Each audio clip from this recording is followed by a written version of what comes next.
Hello students, how are you all? I hope you all are doing good. Children, as you all are aware that we were doing chapter 9 soil, in which in our last class we have done with formation of soil and what are different types of soil. Like we have done sandy soil, clay soil, loamy soil, and what are the different properties of the soil. And what are the different properties as well as the characteristics where we are going to find it out these different types of soil. So children, after that we can categorize, we can differentiate clay soil, sandy soil and loamy soil on the basis of different properties. On the basis of different properties we can differentiate these three types of soil. So here, like what are the main constituents, like large size sand particles if it is present, then that is a sandy soil. Then clay soil if smaller size clay particles are present, or loamy soil, clay, sand and silt present in right proportion. So that will be there. Now the most fertile type of soil is your loamy soil. Most fertile type of soil is your loamy soil. Now loamy soil contains clay, small sand particles also, as well as silt is also present. Now what do you mean by silt? Silt is like along with flood. Silt means what? Along with flood, when heavy fertile soil will come to other area due to flood or due to heavy rain, they'll come to other areas and increase the fertility of that particular kind of a soil. So that is silt. Silt contains the good quantity of or good quality of, that is fertilized, that is fertile soil and variety of nutrients, mineral which are present in that kind of a soil. Now space between particle, like sandy soil, it has quite large space between it. So these are the some properties. First property is on which we can differentiate types of soil. The first is main constituents. Main constituents. Then space between particle. Number 2 property is space between particles. Like what is the, how much space is there in the particles which allows air to pass through it, and that they will make the soil breathe, and the microorganisms which are present in that soil, they will also breathe inside it very easily. Number 3, that is presence of air. If space will be there, then only air, that soil is aerated. When space will be there, then only the air can be, or that soil can be aerated. When space between particles will be there, then air can only find place, or air can only take place inside it. Then number 4, that is water holding capacity. Number 4, that is water holding capacity. Water holding capacity. Water holding capacity, or what it is, that is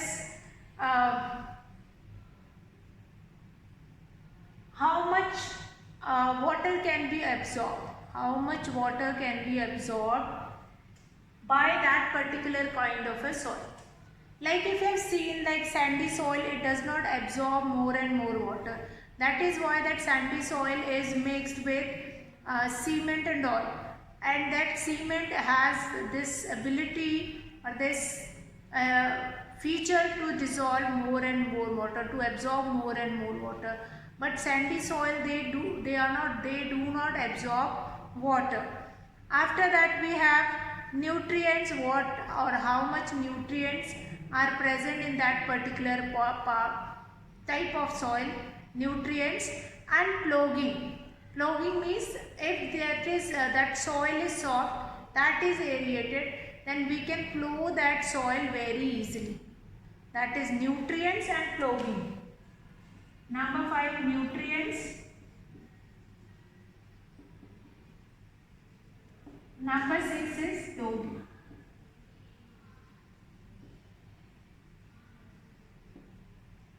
Find nutrients and ploughing. So that is some of the properties on which we can categorize sandy soil, we can categorize clay soil, we can categorize loamy soil. And on the basis of this, we are going to categorize sandy soil, clay soil and loamy soil. Now sandy soil, like main constituent, they have large size sand particle in sandy soil. Clay soil, they have small size. Loamy soil, they have a mixture of clay, sand and silt which is present in right proportion. Then number 2, that is space between particle. In sandy soil we have quite large space. Then in clay soil we have quite less space, and loamy soil we have sufficient space. Then presence of air. Sandy soil is well aerated, clay soil is not well aerated, and loamy soil can hold sufficient air, air. Now water holding capacity is least in sandy soil, cannot hold much water. Clay soil can hold much water, and loamy soil is able to hold right amount of water. Nutrients, cannot hold nutrient in sandy soil but can hold nutrients in clay soil and loamy soil. Ploughing.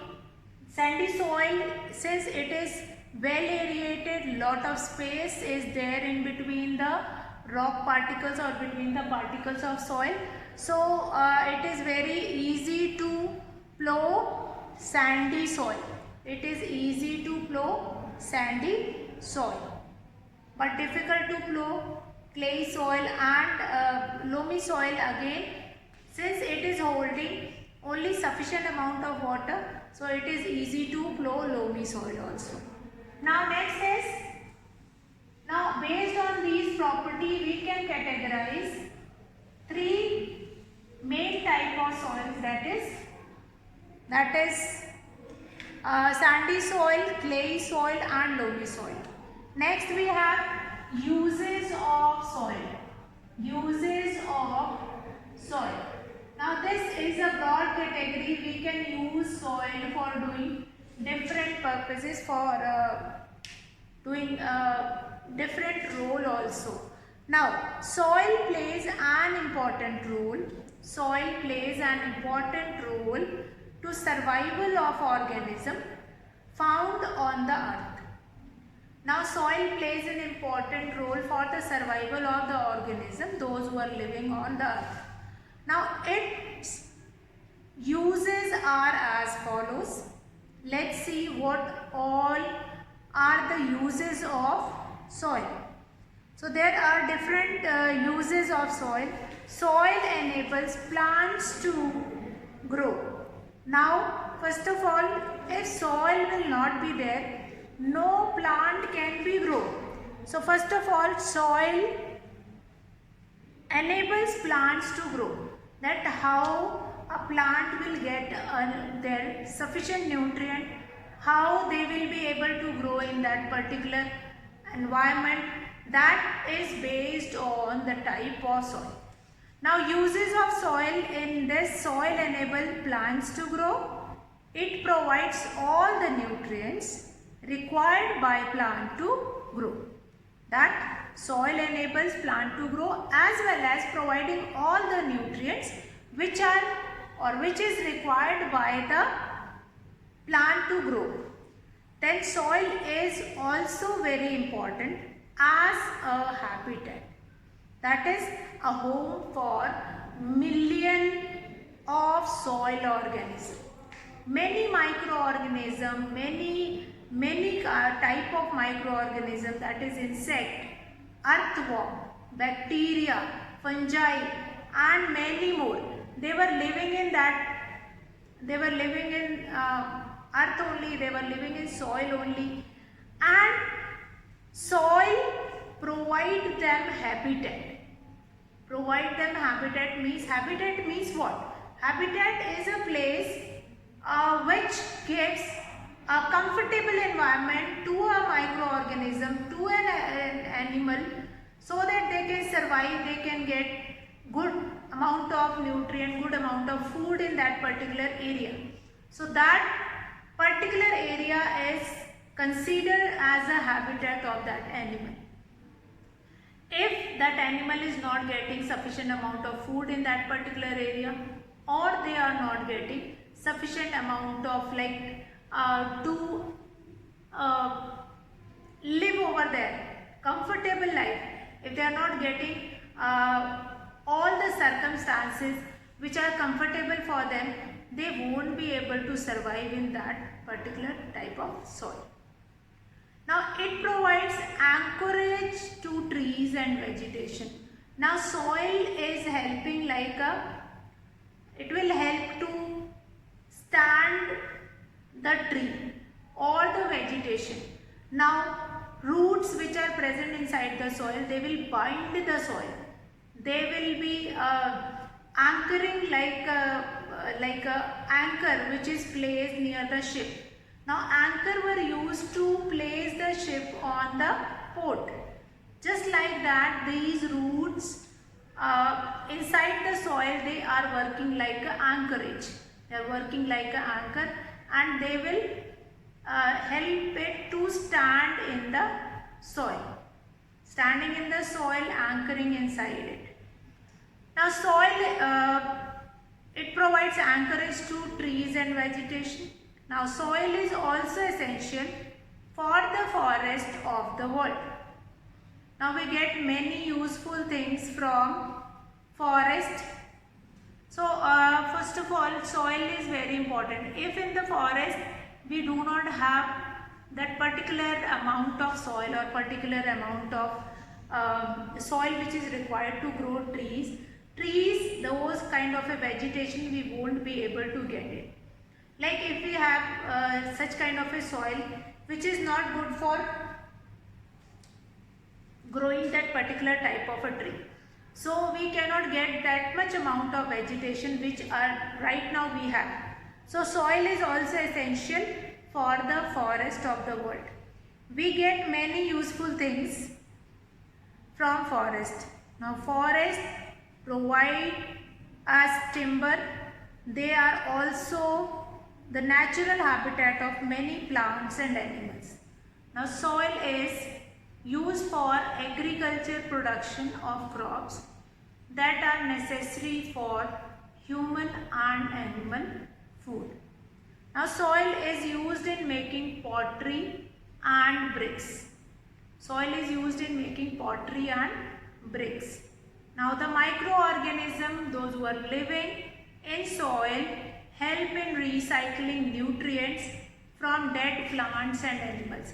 Since that dead plants and animals, how these microorganisms are going to extract nutrient from them?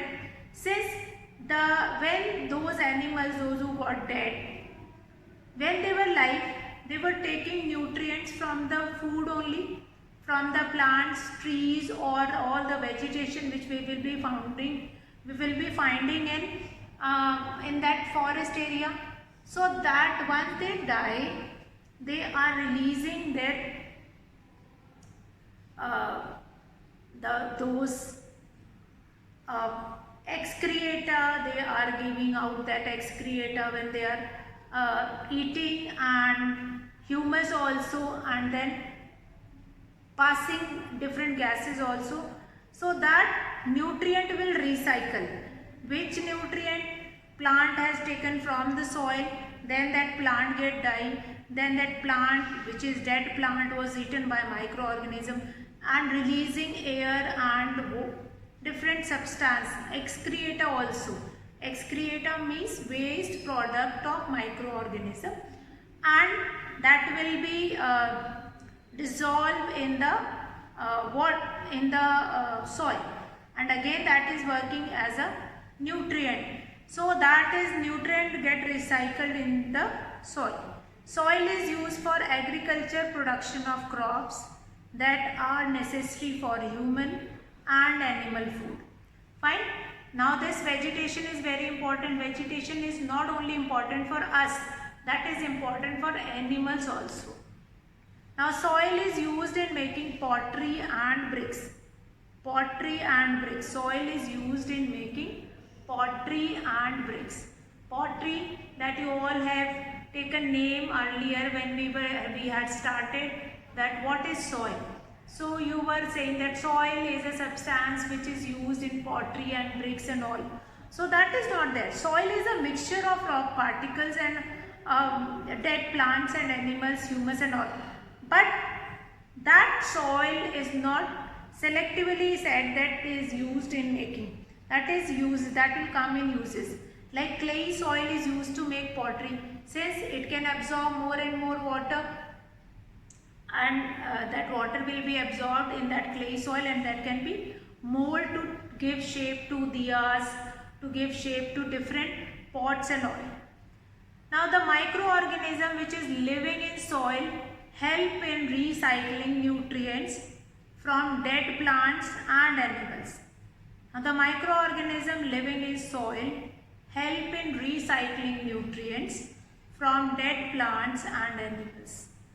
From dead plants and animals, these microorganisms only going to extract the nutrient from dead plants and animals, and then they are recycling in the soil itself. So that is their uses of soil is very important.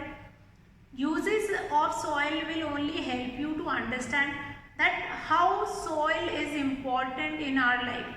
How soil is important, how that soil, the microorganism, those who have found habitat in the soil, they will only recycle the nutrients which was taken by the trees or the huge trees, and they came back, or they are going to give back those nutrients into the soil with the help of these microorganisms. So if I say in many processes, these microorganism plays an important role, like in uses of soil also, as well as in other properties of soil also. Okay, so uses of soil, many uses we have done. I'll read it out once. And soil enable plants to grow, number one. Soil enables plants to grow, number one. It provides all nutrients which is required by the plants to grow. Number two, soil is an important habitat for many microorganisms. And next is number three, it provides anchorage to trees and vegetation. Number four, soil is also essential for forest of the world. Whole forest in rest of the part of the country, you can find it out different forests, and all these forests are on soil only. It is not like that we will be having some artificial soil which is used to make forest. So they will be relying on soil only. They will be getting proper vegetation, they will be getting proper food, nutrients from there. Now soil is used for agriculture production of crops that are necessary for human and animals food. Soil is used in making pottery and bricks. Soil is used in making pottery and bricks. Then microorganism which is living in soil, they are recycling nutrients from dead plants and animals. So these all are the uses of soil. These all are the uses of soil, and these uses of soil is very important. Now, uses of soil depends upon what all properties that soil is having. So properties of soil, next topic is properties of soil. Now what do you mean by properties of soil? Properties means what kind of a characteristics they have, how does they look like, that is all properties of soil. Now properties of soil is, the soil has many properties which make type of soil distinctive. Some important properties of soil include soil texture, absorption of water by soil, percolation rate, etc. Now the properties of soil vary from place to place. It is not like that in land area, if that particular sandy soil is having this quality, so that quality will remain in when we find that sandy area in some other region. If we find it out sandy soil in coastal areas, it contains their characteristic way must be changed all through. Now properties of soil, the first one is texture, or we can name it soil texture. Now soil texture, what does they do? Texture means how does they feel like. So the soil has many properties which make each of soil distinctive. Some important properties of soil include soil texture, absorption of water by soil, percolation rate, etc. Now the properties of soil vary from place to place. What all properties do we have here? That property will not remain same in the other part also. So these properties based on different type of texture and all. Now texture. First of all, texture means, have you ever touched the sand at the seashore? How do you feel? The feel of touch or feel to touch the soil. When we touch any particular soil, what do we feel? Whether it is rough, whether it is smooth, what kind of a texture they have, how does it feel when we are touching anything with our hand, how does we feel like it? So that is your texture only. Have you ever touched the sand at the seashore? How do you feel when you touch sand or hold clay in your hand? You get a different feel. Now this feel is called texture. Now different soil have different texture because the soil is made up of rock particles of different sizes. Now the amount of sand, how much sand is present, how much silt is present, that will be forming. So how does it feel like different soils have different texture. Now because the soil is made up of rock particles of different sizes, the amount of sand, silt or clay which is present in that soil, that is also different. So that determine the texture of the soil. Now texture, after texture means when you go to buy a cloth also, you just touch that cloth and you are going to find it out what kind of a texture it is, like whether it is soft, whether it is hard, what is the smoothness of that material. That smoothness, similarly we are going to find it out what will be the texture of soil. What will be the texture of soil? It is soft, smooth or whatever it is. So that is your texture. Texture is very important to identify whether the soil is sandy, clay or loamy. So loamy is the most fertile type of soil, since clay, that is very smooth, slippery kind of a soil it is. So that is, and absorption of water is yet another properties of soil, that is how much water is absorbed by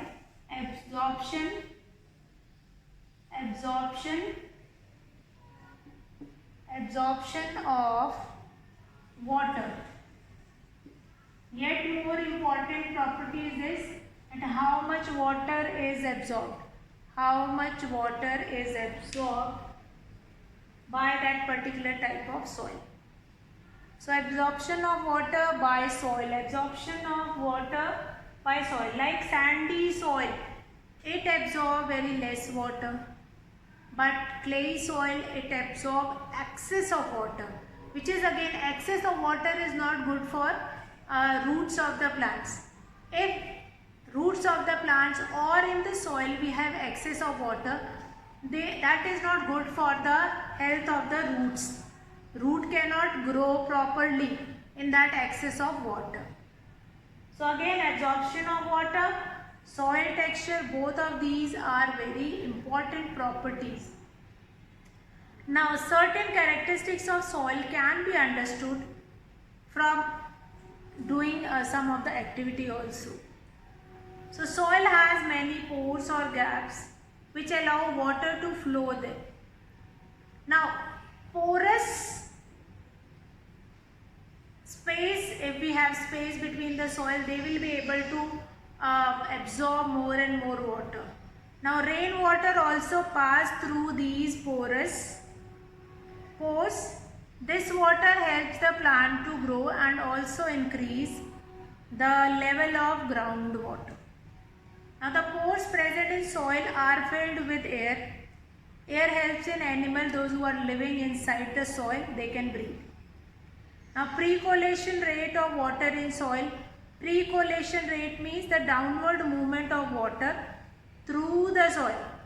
That how quickly it absorbs in the water. This one is a new word for you all. Percolation.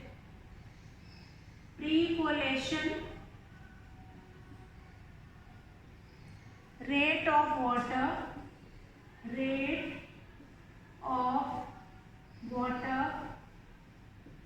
percolation rate of water in the soil. So how quickly the water is going to absorb by that particular kind of a soil. So that is percolation. We know, you know that pores in soil helps the rainwater. Now percolation means downward. Percolation means the downward movement of water through the soil. Downward, when the water moves downward inside the ground, that is known as percolation. When the water is going into downward movement, that is known as percolation. So percolation is water that depends upon the amount of particles it contains and what particles they are going to find it out, like how much they will be able to absorb water, like sandy, soily, sandy or clay. So that is very easy to find it out with this property, that is percolation rate of water in the soil, that how quickly it is going to absorb. You might have seen that there are some kind of a soil where you are going to throw a bucket of water and it will be readily absorbed by that particular part of soil. So why is it so that soil is having that percolation rate of water in the soil that is much more than the sandy soil? So sandy soil percolation rate of water is very less in sandy soil. You know that pores in soil helps the rainwater to seep into the soil. Which type of soil now that we will be going to understand with an activity that you can do that activity. So rest of the part of this chapter, that is after properties of soil, we are going to do it tomorrow. Today I will be finishing the class here, and you just go through this chapter and read it well. So that's all for today, children. Have a good day.